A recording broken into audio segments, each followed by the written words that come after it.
Hello friends, welcome to my today's new video. Today I will discuss about the topic glaucoma. I hope you all will like this video, and if you like this video, please kindly subscribe and like my channel. Thank you. So let's start for today's session. So glaucoma is a very important topic in third year BSc nursing. So today I am going to discuss about it. First, let's start with the introduction. Glaucoma damages the eye's optic nerve. It is a leading cause of blindness in United States. It usually happens when the fluid pressure inside the eye slowly rises, damaging the optic nerve. Next is the definition of glaucoma. Glaucoma is a group of disorders characterized by increased IOP and the consequences of elevated pressure, optic nerve atrophy, and peripheral visual field loss. So, due to the increase in the intraocular pressure, there is optic nerve atrophy and peripheral visual field loss. These are the two consequences of the increased IOP which cause glaucoma. Next, we will go to the related anatomy physiology. There are three chambers of eye. First is the anterior chamber in front of the iris. Second is posterior chamber between the iris and lens, and third is the vitreous chamber behind the lens. Next, we will know what is ocular pressure. So, ocular pressure is maintained by the balance between the inflow and outflow of the aqueous humor, the fluid which nourishes the transparent structures of the eye. Then what is aqueous humor?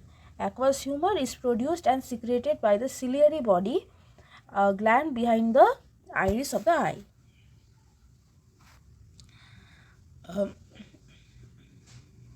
Now the physiology of eye. The normal intraocular tension is about 12 to 20 mmHg. If the secretion of that aqueous humor exceeds its drainage, the intraocular pressure rises. A generative eye condition is exacerbate, that is glaucoma. In glaucoma, the raised tension of the aqueous humor presses the lens and the vitreous humor, and ultimately the neural layer of the retina, and the retinal blood vessels get compressed. This may lead to the neural damage which causes the characteristics, visual field defects, and even blindness. So what happens? Here in the picture you can see the anatomy.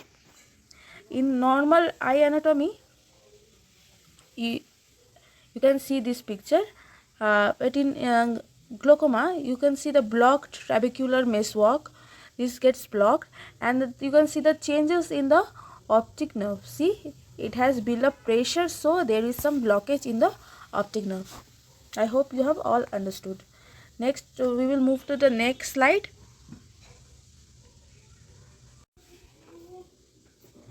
Next is the classification of glaucoma. There are two types of glaucoma: primary open angle glaucoma and primary angle closure glaucoma.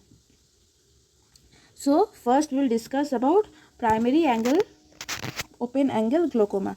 It is a common type of glaucoma. In this, the outflow of the aqueous humor is decreased, and in the trabecular meshwork, and the drainage channels gets locked like a locked kitchen sink.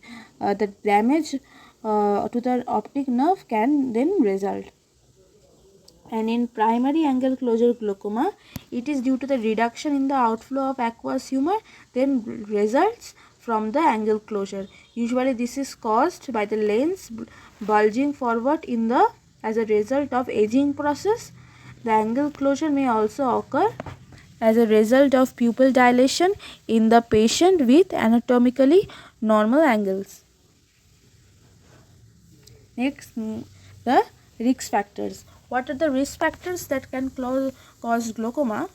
First is having high internal eye pressure. Next is being over age 60, being black,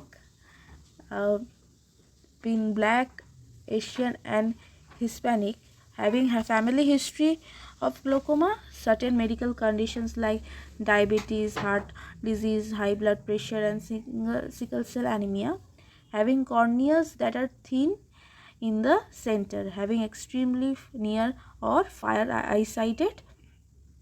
Next is having an eye injury or certain types of eye surgery or taking of corticosteroids medication such as especially eye drops. These all are the risk factors of glaucoma. Next is the pathophysiology. Due to these precipitating factors, I talked about the risk factors. Due to these precipitating factors, there is drainage system blockage, which causes increase in the IOP. You all understood? Due to the blockage in the drainage system, there is increase in intraocular pressure, and hence it causes the optic nerve damage.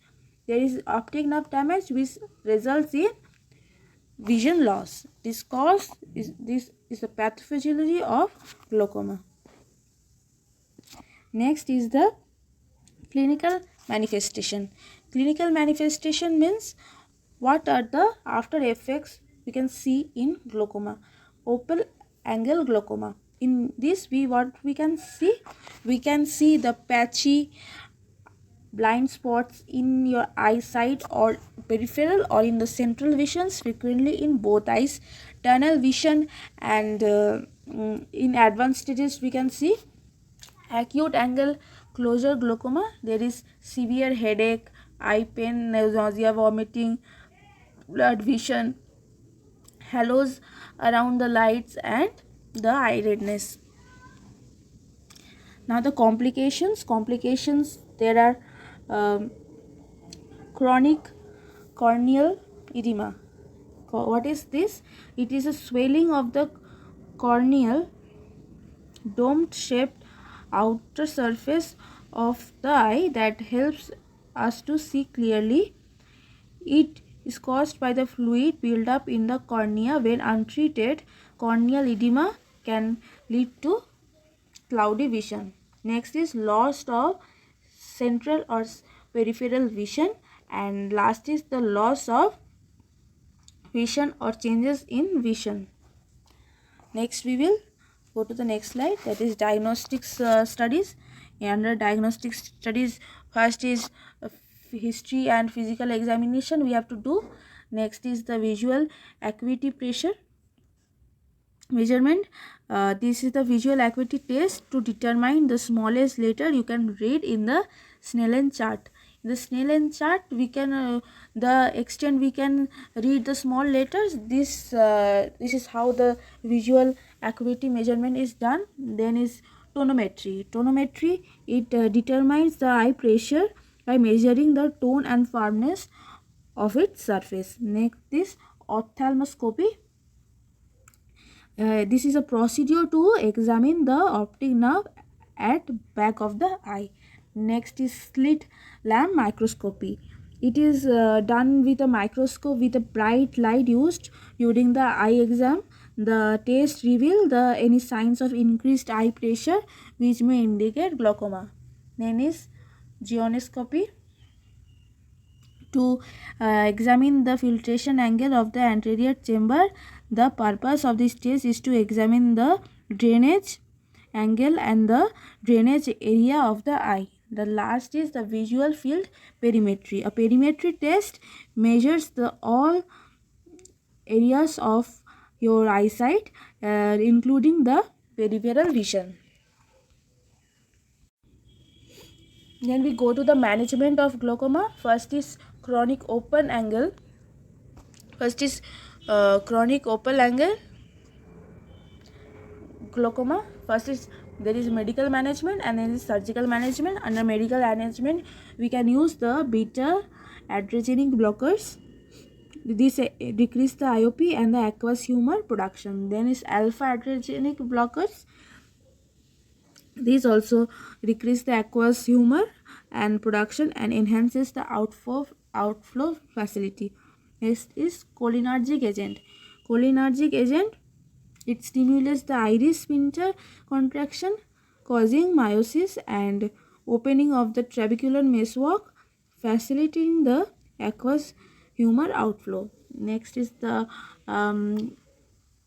carbonic anhydrase inhibitor. They are the IOP lowering sulfonamide derivatives which inhibit the activity of carbonic anhydrase in the ciliary processes of the eye, then thus reducing the aqueous humor formation and consequently the intraocular pressure. Next is the surgical management. First surgical management is argon laser trabeculoplasty. This is the common type of laser surgery performed for the open angle glaucoma. The objective of the surgery is to help the fluids drain out by scarring and the contraction of the trabecular meshwork of the eye, reducing the intraocular pressure that causes the damage to the optic nerve and loss of vision. Next is the trabeculotomy. It is a surgical procedure to treat the glaucoma to relieve the intraocular pressure by removing the part of the eye trabecular meshwork and adjacent structures. Next we will go to the second type of glaucoma, acute angle closure glaucoma. The first is medical management. We can use a topical cholinergic agent.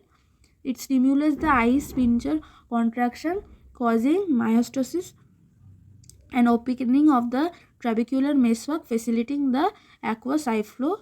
Next is hypertonic osmotic agent. They reduce the vitreous humor, which in turn decreases the intraocular pressure. There are two surgical management. First is laser peripheral iridotomy and next is surgical iridectomy. In the laser peripheral iridotomy, it is the peripheral procedure for treating angle closure glaucoma caused by a relative or absolute pupillary block. It eliminates the pupillary block by allowing the aqueous humor to pass directly from the posterior chamber to the anterior chamber, bypassing the pupil. Next is surgical iridectomy, and iridectomy is performed to treat the glaucoma where it removes a portion of the periphery or root of the iris. It helps to reduce the IOP, that is intraocular pressure in the eye. Next is the nursing management. This nursing management part is very important. We all know that nursing management is the main part we all need in any disease condition. For any nursing care plan or any case study, we need this. So pre-operative management, under this there are nursing diagnosis we can write is acute pain related to an increase in intraocular pressure, anxiety related to the physiological factors, changes in the health status, deficient knowledge related to verbalizing in the accurate information, and unfamiliarity with the information sources.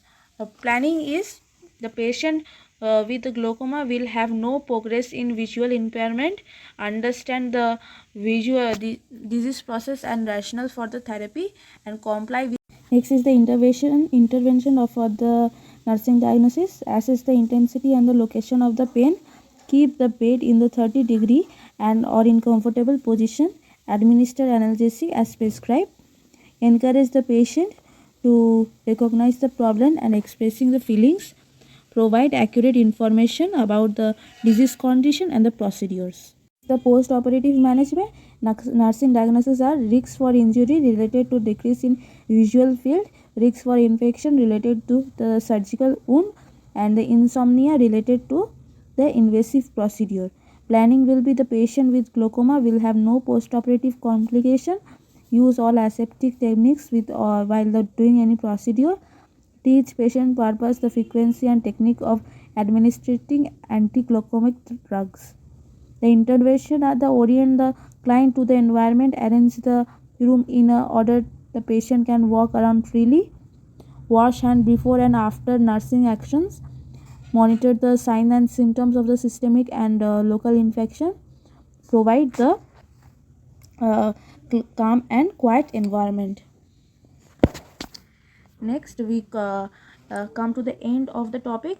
we will do the conclude the topic here. The glaucoma is an common eye disease, and the routine eye examinations are vital. With this, we come to the conclusion of the topic. Glaucoma is a common eye disease, and the routine eye examinations are vital for protecting the eye health of every individual. Early detection and treatment can help in the prevent of the loss of vision. Thank you for watching the video. If you like this video, kindly subscribe and like the video. Thank you for watching. Our next video will come very soon. Thank you.